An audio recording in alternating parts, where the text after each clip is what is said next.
Hello everyone, good evening. स्वागत है आपका हमारे यूट्यूब चैनल पे। तो आज के इस वीडियो में हम लोग बात करेंगे। अभी तक हम लोगों ने लेक्चर सारा कुछ फार्मास्यूटिकल एनालिसिस का कंप्लीट किया है, लेकिन हम लोगों ने इसमें जो मतलब कि बोर्ड पे हम लोगों ने पढ़ा हुआ है, लेकिन अब मैं यहाँ पे आपको सारे नोट्स प्रोवाइड करा दे रहा हूँ।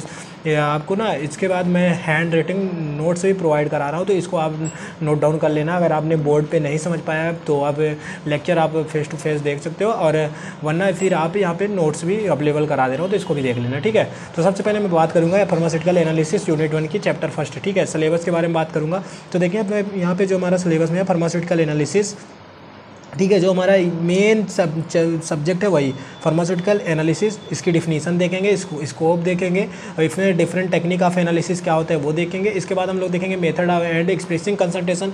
इसके जो मेथड होते हैं, एक्सप्रेसिंग कंसंट्रेशन क्या होता है, और यहाँ पे प्राइमरी एंड सेकेंडरी स्टैंडर्ड क्या होता है, ठीक है। इसके बारे में हम लोग यहाँ पे बात करने वाले हैं। फिर नेक्स्ट हम बात करेंगे, यहाँ पे देख सकते हैं आप preparation and standardization. Preparation and standardization कैसे करते हैं उसके बारे में बात करेंगे। फिर various molar and normal solution. अगर आप लोगों को वहाँ पे नहीं समझ में आया, यहाँ पे समझ में आ जाएगा। सारा कुछ डिटेल में बताऊंगा, कोई टेंशन लेने की ज़रूरत नहीं है, ठीक है। देखिए यहाँ पे preparation and standardization of various molar and normal solution क्या होता है इसके बारे में बात करेंगे हम लोग यहाँ पे। फिर हमारा जो है ऑक्जेलिक एसिड हो गया, सोडियम हाइड्रोक्साइड हो गया, हाइड्रोक्लोरिक एसिड हो गया, सोडियम थायोसल्फेट, सल्फ्यूरिक एसिड, और potassium permanganate and ferric ammonium sulphate. इन सब के बारे में जो हमारे ऑक्जेलिक एसिड हो गया, सोडियम हाइड्रोक्साइड या हाइड्रोक्लोरिक एसिड जो भी है, इन सब के हम स्टैंडर्डाइजेशन कैसे करते हैं उसके बारे में बात करेंगे, ठीक है। तो आगे देखते हैं। सबसे पहले हम बात करेंगे यहाँ पे डिफिनीशन के बारे में। डिफिनीशन देख लेते हैं इसका। देखिए, it is the branch of science, it is the branch of pharmaceutical chemistry which involve the process of identification and determination, qualification and purification of substance, ठीक है। Quantification and purification of substance, मतलब कि इसमें क्या होता है, pharmaceutical एक chemistry जो हमारी ब्रांच होती है फार्मास्यूटिकल केमिस्ट्री की, उसमें इन्वॉल्व होता है आइडेंटिफिकेशन, डिटर्मिनेशन, क्वांटिफिकेशन, प्यूरिफिकेशन। मतलब एक सब्सटेंस का ये सारा कुछ आइडेंटिफाई करना, डिटर्मिनेट करना, क्वांटिफिकेशन करना, यह सारा कुछ हमारा इसमें जो इसकी ब्रांच है उसमें अवेलेबल होता है, ठीक है। तो ये इसकी डिफिनीशन हो गई। इसकी एक और डिफिनीशन है वो भी देख लेते हैं हम। देखो यहाँ पे इट इज़ द देखिए यहाँ पे it is the qualitative and quantitative determination of substance by using manual chemicals and instrumental method, ठीक है। इसकी जो मैनुअल केमिकल्स हो गया, इंस्ट्रूमेंटल मेथड हो गया, उसके द्वारा हम लोग इसको आइडेंटिफाई क्वालिफाई करते हैं, ठीक है। यहाँ पे आपको पता चल गया होगा। तो ये हमारी दो डिफिनीशन है, एग्जाम टाइम में इसको जरूर करके आना है। फिर इसके बाद it is the 3 types of different technique. इसकी जो डिफरेंट टेक्निक है वो 3 टाइप्स की होती है। वो कौन कौन सी होती है उसके बारे में बात करेंगे। देखिए यहाँ पे सबसे पहले क्या है ये क्वांटिटेटिव एनालिसिस, ठीक है। क्वांटिटेटिव एनालिसिस क्या होता है, it involve the identification and purification of substance in any sample, ठीक है। क्वांटिटेटिव एनालिसिस हमारा यही होता है, it involve the identification and purification of substance. एक कोई भी सब्सटेंस जो हमारा सैंपल है उसका आइडेंटिफिकेशन और प्यूरिफिकेशन करना ही हमारा क्वांटिफिकेशन एनालिसिस कहलाता है, ठीक है। हिंदी में बता दिया आपको। आइडेंटिफाई, देखिए एग्जांपल में identify functional group and elements of sample, मतलब कि एलिमेंट्स जो होते हैं उनके फंक्शनल ग्रुप आइडेंटिफाई करना, और उसके मतलब कि एलिमेंट्स जो है वो उसको ग्रुप सैंपल के एलिमेंट्स और फंक्शनल ग्रुप को आइडेंटिफाई करना ही हमारा क्वांटिफिकेशन कहलाता है, ठीक है। ओके, नेक्स्ट हम बात करेंगे यहाँ पे आप देख सकते हैं। फिर हमारा नेक्स्ट जो है वो हम बात करेंगे यहाँ पे, नेक्स्ट हमारा जो है बात करेंगे क्वांटिफिकेशन एनालिसिस। देखिए यहाँ क्वांटिफिकेशन एनालिसिस क्या होता है, it involve the determination and quantification of substance, मतलब कि कोई भी हमारा जो सब्सटेंस है उसकी डिटर्मिनेट करना, क्वांटिफिकेशन करना ही हमारा क्वांटिफिकेशन क्वांटिटेटिव एनालिसिस कहलाता है, ठीक है। जैसे कि इसमें एग्जाम्पल में देख लेते हैं कंसंट्रेशन अमाउंट, मतलब कि जो भी हमारा देखिए यहाँ पे concentration amount of soluble present solution, जो भी हमारा सोल्यूशन है उसमें ये चेक करते हैं किस अमाउंट में हमारा कंसंट्रेशन उसमें प्रेजेंट है, वो सोल्यूबल है या नहीं है, ठीक है। ये चेक करते हैं हमारा। फिर हम बात करेंगे semi quantitative analysis. Semi quantitative analysis क्या होता है गाइस, सबसे पहले बात करेंगे। देखिए यहाँ पे semi quantitative analysis, it involve the determination and impurity present in sample below above the sufficient limit, मतलब कि जो हम यहाँ पे बात करेंगे कि हमारा देखिए यहाँ पे सेमी क्वांटिटेटिव एनालिसिस में हम ये बात करते हैं कि इट इन्वॉल्व द डिटर्मिनेशन, मतलब कि इसमें ये डिटर्मिनेट करते हैं, ये आइडेंटिफाई करते हैं कि जो हमारा सैंपल है, मान लो अगर कोई भी सैंपल है जैसे टीमोजोलामाइड है, कोई भी sample, oxalic acid, cisplatin, carboplatin, any one, कोई भी सैंपल हो, तो उसमें हम ये डिटर्मिनेट करते हैं कि क्या हमारा सैंपल में जो मतलब कि उस सैंपल में कोई अलग इम्प्योरिटी प्रेजेंट तो नहीं है, ठीक है, ये हम चेक करते हैं यहाँ पे, जैसे कि इस अगर जो प्रेजेंट है मतलब कि जो हमारी स्पेसिफिक लिमिट है उससे ज़्यादा तो नहीं प्रेजेंट है, ये चेक करते हैं। ठीक है, इसके बाद हम बात करेंगे scope of analysis. Scope of analysis क्या होता है गाइस, सबसे पहले मैं यहाँ पे बात करते हैं, देख लेते हैं।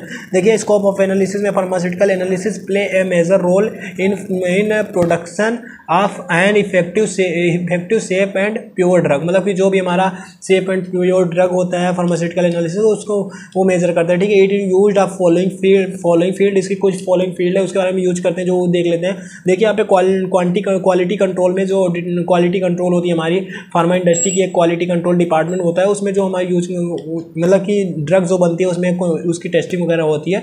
डिटेल में आपको सारा कुछ बता रहा हूँ, और इसके पहले अगर आप वीडियो लेक्चर नहीं देखो तो उसको देखना, उसमें आपको अच्छे से समझ में आ जाएगा। ठीक है, तो यहाँ पे क्वालिटी कंट्रोल में देखेंगे हम लोग। देखिए यहाँ पे to ensure the quality of raw material intermediate and finished product. मतलब कि हमारी जो क्वालिटी कंट्रोल में होता है, मतलब कि जो टेस्टिंग होती है रॉ मटेरियल की हो गई, फिनिश्ड प्रोडक्ट की हो गई, या फिर हमारा पैकिंग की हो गई, सारा कुछ हमारी टेस्टिंग जो होती है क्वालिटी कंट्रोल में होती है। वो इमीडिएट मतलब कि यहाँ पे जो हमारा अगर सैंपल बन रहा है तो सबसे पहले हमारी रॉ मटेरियल की टेस्टिंग होगी, फिनिश्ड प्रोडक्ट की टेस्टिंग होगी। जब हमारा रॉ मटेरियल मतलब कि एक सैंपल जो हमारा तैयार हो जाएगा उसके बाद भी हमारी टेस्टिंग होगी, वही इसमें बताएगा। ठीक है, क्वालिटी कंट्रोल के अंदर हम लोग ये करते हैं।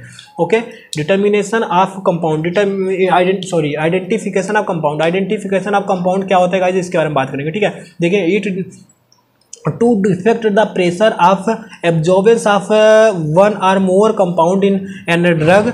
देखिए मतलब कि जो भी हमारा यहाँ पे प्रेजेंस होता है, एब्जॉर्बेंस करते हैं हम लोग, उस जो देखते हैं उसमें कि जो हमारा ड्रग है उसमें कितने, उसमें जो वन और मोर कंपाउंड मतलब कि जो हमारा ड्रग है उसमें एक से अधिक तो कंपाउंड नहीं प्रेजेंट है। हमने यहाँ पे आइडेंटिफिकेशन है उस कंपाउंड के, जो भी हमारा ड्रग है उसके बारे में चेक करते हैं। ठीक है, फिर यहाँ पे देखिए डिटर्मिनेशन ऑफ इम्प्योरिटी, डिटर्मिनेट करते हैं, यहाँ पे चेक करते हैं to determine the amount of impurities of the and the amount of pure compound. मतलब कि जो भी हमारा इम्प्योरिटी, इसमें चेक करते हैं कि जो भी हमारी इम्प्योरिटीज़ है वो एक अमाउंट स्पेसिफिक अमाउंट में प्रेजेंट है या नहीं, वो जो हमारी इम्प्योरिटी है मतलब कि प्योर है या नहीं है, ये सारा कुछ हम इसमें चेक करते हैं। देखिए यहाँ पे फॉर्मिंग, अब फॉर्मिंग के बारे में बात करेंगे। टू, इसका डिफिनेशन देखो, to known of amount of essential nutrients of the plant growth. मतलब कि जो प्लांट ग्रोथ के लिए एसेंशियल न्यूट्रिएंट्स होती है वो प्रेजेंट है या नहीं है, चेक करते हैं इसमें। देखिए यहाँ पे डायग्नोसिस, उसको डायग्नोसिस करते हैं, उसको चेक करते हैं कि सारा कुछ सही है या नहीं है। इसकी डिफिनीशन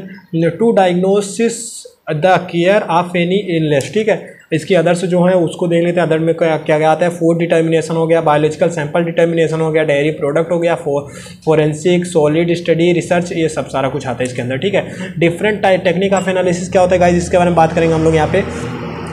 तो देख लेते हैं डिफरेंट टेक्निक ऑफ एनालिसिस होता क्या है। ठीक है, तो देखिए यहाँ पे different technique of analysis two type के होते हैं, इंस्ट्रूमेंटल और नॉन इंस्ट्रूमेंटल। इंस्ट्रूमेंटल क्या होता है और नॉन इंस्ट्रूमेंटल क्या होता है, इसके बारे में बात करेंगे। देखिए इंस्ट्रूमेंटल में क्या होता है, it in this instrument are used for analysis of further divided into several type. मतलब कि जो भी हमारी इंस्ट्रूमेंट होते हैं उसको हम एनालिसिस करते हैं further divided by several type, कुछ अलग टाइप से, वो देखिए। ठीक है, यहाँ पे नॉन इंस्ट्रूमेंटल में इसके बारे में हम ग्राफ में समझेंगे। ठीक है, आगे समझते हैं ग्राफ में इसको।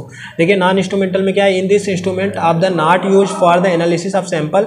देखिए it involve titration and chemical. मतलब कि जो इसमें यूज होता है टाइट्रेशन के बेस पे या केमिकल्स जो भी हमारा है वो होता है, टाइट्रेशन एंड केमिकल्स इसमें यूज होते हैं। ठीक है, यहाँ पे आप देख सकते हो, इधर आपको अच्छे तरीके से समझ में आएगा। ठीक है, तो देखिए मेथड ऑफ एनालिसिस जो है हमारा टू टाइप्स के होते हैं, इंस्ट्रूमेंटल, नॉन इंस्ट्रूमेंटल। ठीक है, ये आपको ग्राफ बना के आना है एग्जाम टाइम में, ध्यान रखना है। मेथड ऑफ एनालिसिस क्या है, टू टाइप्स के होते हैं, इंस्ट्रूमेंटल, नॉन इंस्ट्रूमेंटल। ठीक है, ये तो याद हो गया होगा। देखिए इंस्ट्रूमेंटल में क्या होता है, इलेक्ट्रोकेमिकल्स, स्पेक्ट्रोकेमिकल्स, क्रोमेटोग्राफी, अदर टेस्ट। ठीक है, यहाँ पे कहो इलेक्ट्रोकेमिकल्स में क्या होता है, कंडक्टियोमेट्री हो गया, पोटेंटियोमेट्री हो गया, वेलेंटियोमेट्री हो गया, ये तीन हमारे होते हैं। ठीक है, स्पेक्ट्रोकेमिकल में क्या होता है, IR स्पेक्ट्रोस्कोपी, एटॉमिक इमिशन हो गया, हमारा एटॉमिक एब्जॉर्प्शन हो गया, प्रोबेबिलिटी हो गया और कोलियोमेट्री हो गया। ठीक है, हमारे गैस क्रोमेटोग्राफी की बात करेंगे, इसमें क्या क्या आता है। देखिए गैस क्रोमेटोग्राफी में गैस क्रोमेटोग्राफी हो गया, HPLC हो गया, TLC हो गया, HPTLC हो गया। गैस क्रोमेटोग्राफी HPTLC, अब यहाँ पे हम HPLC की बात करेंगे, इसकी डेफिनेशन के, इसका फुल फॉर्म के बारे में। देखिए HPLC का फुल फॉर्म होता है हाई परफॉर्मेंस लिक्विड क्रोमेटोग्राफी। ठीक है, TLC का क्या होता है, थिन लेयर क्रोमेटोग्राफी। HPTLC का आप लोग कमेंट करना क्या होता है बताना। ठीक है, नहीं पता है तो कमेंट करना, मैं वहाँ पे आपको जवाब दे दूंगा। HPTLC का अगर आपको पता है तो आप कमेंट करो, सही होगा फिर बता दूंगा, नहीं सही होगा फिर बता दूंगा, अगर नहीं पता है तो नो लिखना, मैं बता दूंगा। ठीक है, ओके। HPTLC का। नॉन इंस्ट्रूमेंटल का क्या होता है, यहाँ पे नॉन इंस्ट्रूमेंटल जो होते हैं वो दो होते हैं हमारा, केमिकल मेथड और बायोलॉजिकल मेथड। केमिकल मेथड में क्या होता है, वैलेंटियोमेट्री और ग्रेवियोमेट्री। वैलेंटियोमेट्री में क्या होता है, एसिड बेस टाइट्रेशन हो गया, नॉन एक्वस टाइट्रेशन हो गया, प्योर कैप्लेशन टाइट्रेशन हो गया, रिडॉक्स टाइट्रेशन हो गया। हमारा ये जो होते हैं ये हमारा वॉल्यूमेट्री में आते हैं और ग्रेविमेट्री में हमारा आता है। तो केमिकल मेथड ही है ये, ठीक है। तो ये दो होते हैं इस तरीके से। ओके, ये मैं आपको आशा करता हूँ कि आपको ये सारा कुछ समझ में आया होगा। गाइस, वीडियो पसंद आई, वीडियो को लाइक करना, चैनल को सब्सक्राइब करना। नेक्स्ट वीडियो हमारी स्टार्ट होने वाली है लेक्चर 2 से। यहाँ पे हमारा होने वाला है method of expressing concentration. Method of expressing concentration क्या होता है, ये कितने टाइप्स के होते हैं, मोलैरिटी क्या होती है, नॉर्मेलिटी क्या होती है, यहाँ पे सारा कुछ हमारा नोट्स तैयार है। मैं सारा कुछ आपको बताऊंगा। लेकिन हाँ, अभी तक चैनल को सब्सक्राइब नहीं करो, चैनल को जरूर सब्सक्राइब करो, क्योंकि आने वाली हर एक वीडियो मोस्ट इंपॉर्टेंट होने वाली है और आपका हर एक सब्जेक्ट और हर एक सेमेस्टर क्लियर कराऊंगा, ठीक है। फर्स्ट सेमेस्टर से लेके fourth semester, 5th 6th 7th 8 सारे सेमेस्टर क्लियर कराऊंगा और हर एक सब्जेक्ट क्लियर कराऊंगा, ठीक है। तो टेंशन नहीं लेना है, अभी चैनल को सब्सक्राइब करो। मिलेंगे नेक्स्ट वीडियो में। Thank you.